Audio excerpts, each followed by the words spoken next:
Something feels off in America, even if people can't quite name it. The streets look familiar. The brands are the same. The screens glow brighter than ever. But underneath all of it, there's a quiet sense that something has slipped away. It's not just nostalgia. It's not just getting older. And it's not just the economy. It's a deeper shift in how reality itself feels. America used to feel like movement towards something. Even when life was hard, there was a sense of direction, a belief that effort led somewhere real.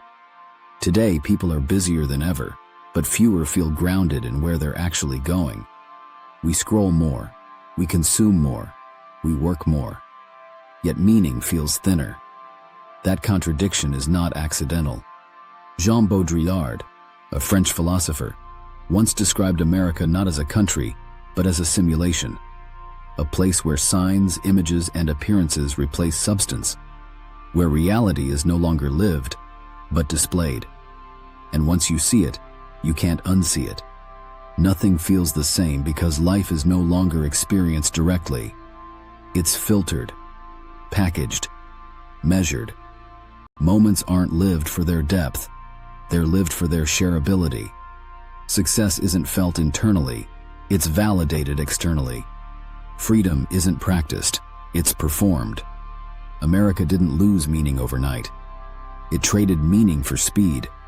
Highways replaced town squares. Screens replaced conversations. Metrics replaced intuition. Faster always felt like progress, until progress started feeling empty. When everything moves, nothing settles.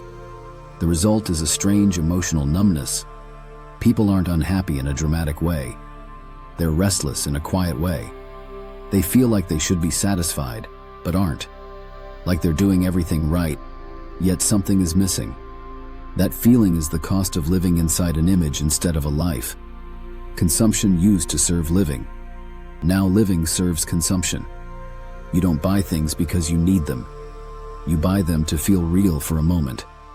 New phone, new car, new trend, new identity. Each one promises fulfillment. Each one fades faster than the last. When everything is available instantly, nothing feels special. When success is constantly visible, it stops feeling attainable. When freedom is advertised everywhere, it quietly disappears. This isn't failure, it's saturation. America doesn't feel the same because it no longer asks who you are. It asks what you consume, what you post, what you signal. Identity becomes a collage of purchases, opinions, and aesthetics. And when identity becomes external, inner stability erodes. People feel anxious not because life is worse, but because life is louder. There's no silence anymore. No space to process. No room for reflection. The noise becomes constant, and the self gets lost inside it. This is why even success feels hollow for so many. They reach the goals they were told to chase, only to realize the goals were symbols, not destinations. The ladder was real, but it was leaning against the wrong wall.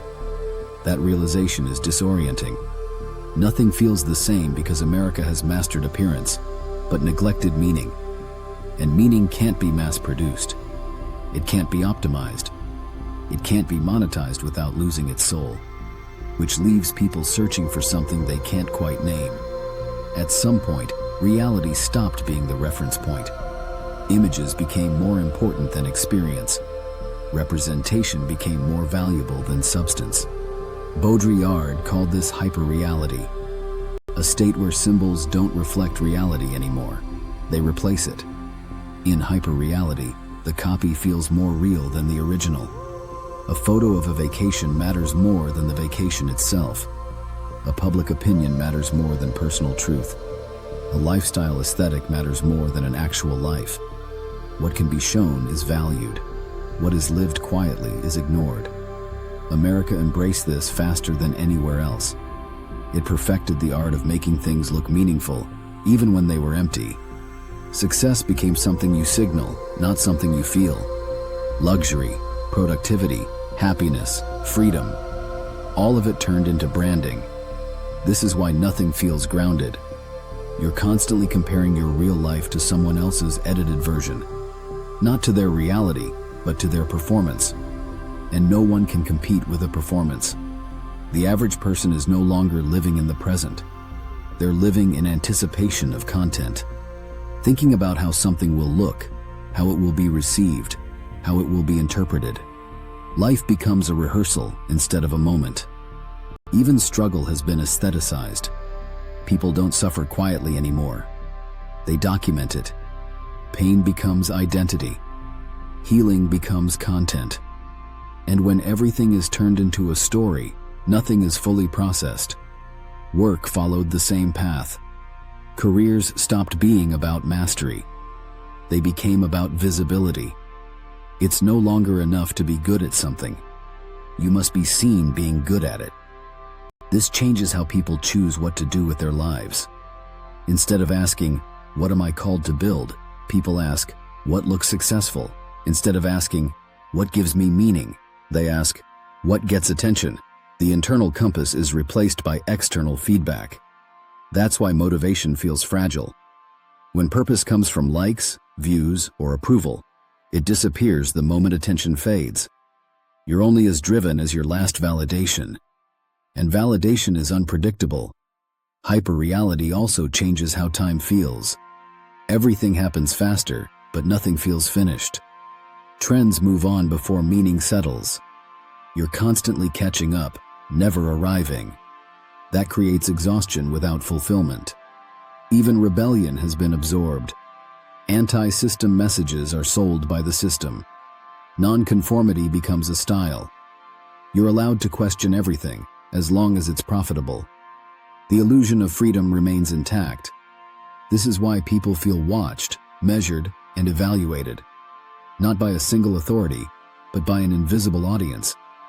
Everyone becomes both the performer and the judge. That pressure reshapes behavior in subtle ways.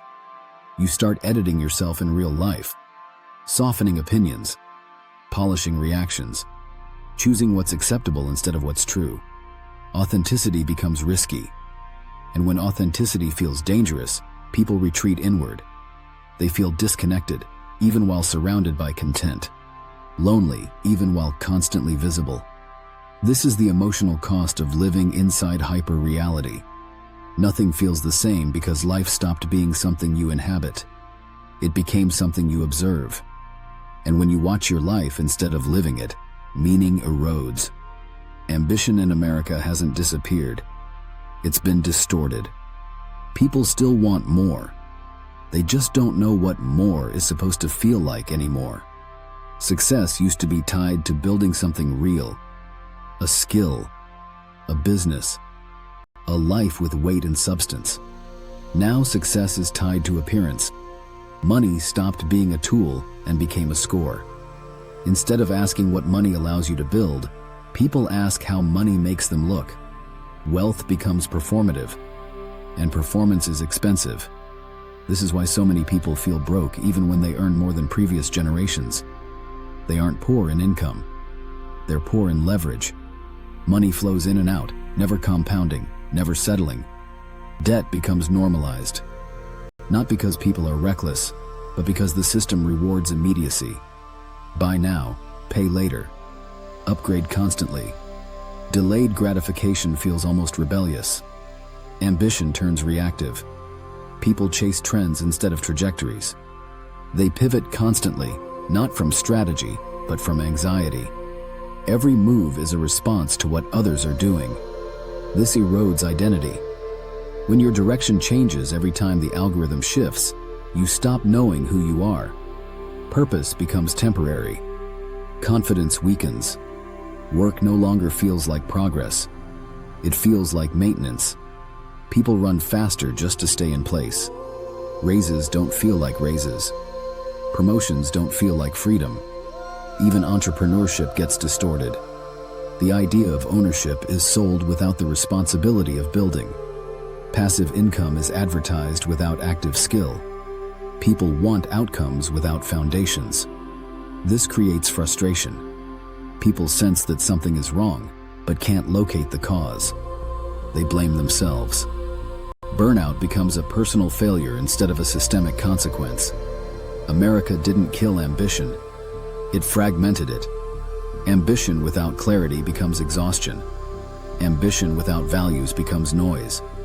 Identity suffers under this pressure. People define themselves by roles instead of principles, by titles instead of traits. When the role disappears, the self collapses with it. That's why loss feels heavier now. A job loss, a financial setback, a failed business. It doesn't just threaten income, it threatens identity. This is also why people cling to narratives. They want simple explanations for complex discomfort. Someone to blame, something to follow. Certainty feels safer than truth, but certainty without reflection is just another simulation. Real grounding comes from stepping outside the noise long enough to ask harder questions. Questions that don't trend, questions that don't sell. Nothing feels the same because ambition lost its anchor. And without an anchor, motion becomes drift. Nothing feels the same because the world changed faster than our inner lives could adapt. But that doesn't mean meaning is gone. It means meaning must be chosen intentionally now. You don't escape hyperreality by rejecting technology. You escape it by refusing to let appearances dictate your values, by living instead of signaling, by choosing depth over display. Reclaiming reality starts with silence, time without input, moments without documentation, work without immediate validation. These create space for clarity. It also requires rebuilding an internal compass, not asking what looks successful, but what feels true. Not what gets attention, but what compounds quietly. Direction matters more than speed. Money in this context returns to its proper role, not as a score, not as an identity, but as a tool to buy time, autonomy, and focus. Wealth is not excess consumption, it's optionality. The ability to choose how your days unfold, the ability to say no without fear.